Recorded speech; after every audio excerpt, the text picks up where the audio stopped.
You know, when we think about caring for someone with dementia, our first instinct is always to help more, right? To do more, to take over. But what if the most powerful, most dignifying way to help is to actually do less? It sounds totally backwards, I know. But that's the idea we're going to explore today, and it might just change everything about how you see caregiving. So, picture this. There's a man named Rick with his wife. She's in the shower, and she picks up the conditioner bottle before the shampoo. She just pauses for a second, looking a little confused, and Rick, he just stands there quietly. He doesn't say, "Nope, wrong one." He doesn't grab the bottle out of her hand. He just waits. And in that tiny, quiet moment, he was doing something absolutely incredible. And that's the secret. What Rick was doing has a name. He was using a microprompt. It's honestly one of the most effective but somehow most underused tools in dementia care. It's a way of helping that's so subtle it's almost invisible. So, what on earth is this nearly invisible tool? All right, let's break this down. We're going to get into the science and really the soul of this whole technique. Because understanding how these tiny, almost imperceptible cues work is the secret to helping someone keep their independence for months or, hey, even years longer than you might think. So a microprompt, what is it? Well, it's not a command, it's not a correction. Think of it more like a gentle nudge, a tiny, subtle cue that just guides someone to the next logical step without making them feel like they've lost control. It's all about preserving their independence and, just as important, their dignity.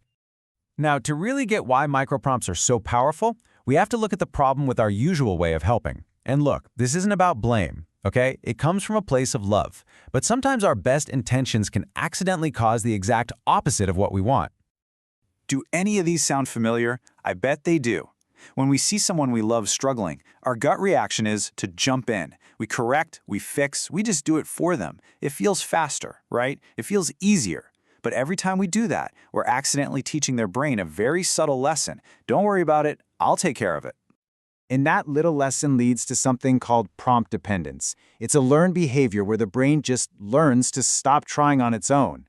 It starts to wait for that external cue, for the caregiver to tell it what to do, instead of firing up those pathways itself. We can accidentally build this dependency, one well-meaning, "here, let me," at a time. So, there is a better way.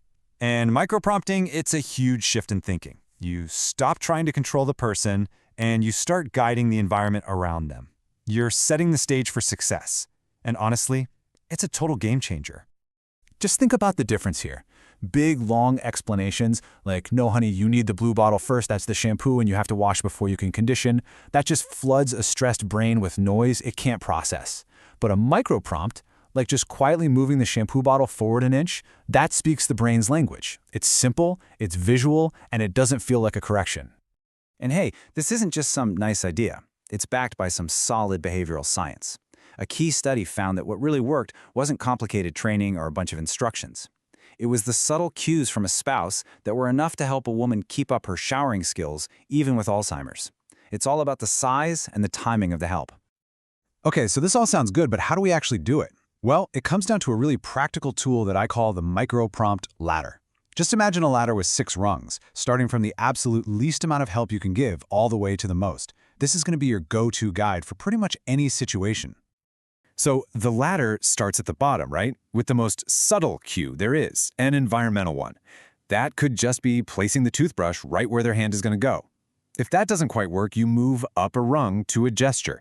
Then maybe a simple point. After that, maybe a single quiet word like, "here." It's only after all of that doesn't work that you give a direct instruction. And physical guidance, that's the very, very top rung, the last resort. And this brings us to the golden rule. This is the most important part of all. You always start at the bottom rung with the least intrusive help possible. And this is key. The second the person re-engages, you fade back down the ladder or you get off it completely. Your goal is just to be a temporary bridge, not a permanent crutch. We can actually boil this down even further into a simple, repeatable little method you can use for anything, from brushing teeth to getting dressed. It's just 3 steps, really. First, you get good at noticing the pause, that tiny little moment of hesitation. That's your window. Second, you deliver the lightest prompt you can from the ladder. And third, and this is the part we all forget, you fade away the instant they take over again. Notice, prompt, fade. That's the whole rhythm. So what does this pause even look like? Well, it's usually just a tiny micro sign, a hand that just hovers between two things, a glance that hangs on something for a second too long. Maybe their eyebrows just knit together. These aren't moments of failure, you see. They're behavioral openings. They're your perfect cue to offer that tiny, almost invisible nudge. Here's a perfect real-life example. A woman named Flo paused in the shower, just staring at all the bottles, feeling overwhelmed. Her husband noticed the pause, so he delivered the lightest prompt possible, an environmental cue. He just lifted the shampoo bottle up a tiny bit, and then he faded away, because she immediately smiled, reached for it, and just kept going on her own. It's such a beautiful example of how this tiny nudge can bring back confidence in an instant. So this all leads to this really big idea, the dignity of a simple nudge.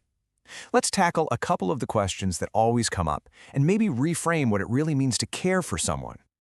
Okay, this is probably the #1 question caregivers have, and it's totally fair. In the moment, when you're tired, you're short on time, isn't it just plain easier to take over and do the task yourself? And the honest answer is yes. Of course it's easier. But doing it for them is also the absolute fastest way to guarantee they lose that skill forever.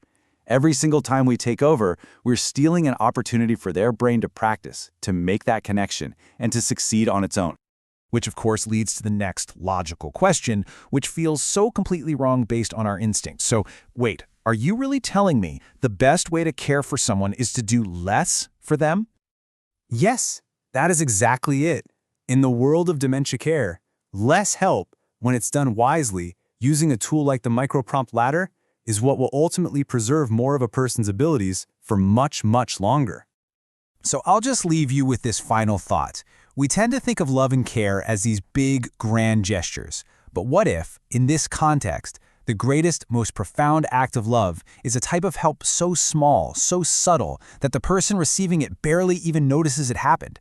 What if it's just that quiet nudge that helps them find their own way forward?